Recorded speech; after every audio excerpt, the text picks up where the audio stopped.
പവൻ Gold Tirur, Marble Land Tirur Changaramkulam. Doctor K Alikutty സ്മാരക road എന്ന പേര് നൽകി വീതി കൂട്ടി റബ്ബറൈസർ ചെയ്ത് നവീകരിച്ച Tirur TB road PK Kunhalikutty MLA ഉദ്ഘാടനം ചെയ്തു.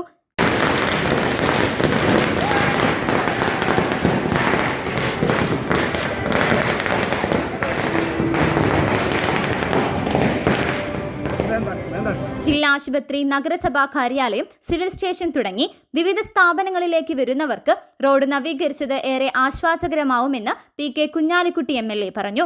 നഗരസഭാ ചെയർപേഴ്സൺ AP നസീമ അധ്യക്ഷത വഹിച്ചു. ചടങ്ങിൽ നവീകരിച്ച അല്ലാമ മുഹമ്മദ് ഇഖ്ബാൽ ലൈബ്രറിയുടെ ഉദ്ഘാടനം കുറുക്കോളി മൊയ്തീൻ MLA നിർവഹിച്ചു. സബ് കളക്ടർ ദിലീപ് കൈനിക്കര, നഗരസഭാ vice chairman Kutty, T Bijitha, advocate S Girish, Fathimath Sajna, KK Abdussalam തുടങ്ങി രാഷ്ട്രീയ, സാമൂഹിക, സാംസ്കാരിക രംഗത്തെ നിരവധി പേർ പങ്കെടുത്തു. News Desk Tirur Live. Majestic Jewellers Tirur, Marble Land Tirur Changaramkulam. Pavan Gold Tirur.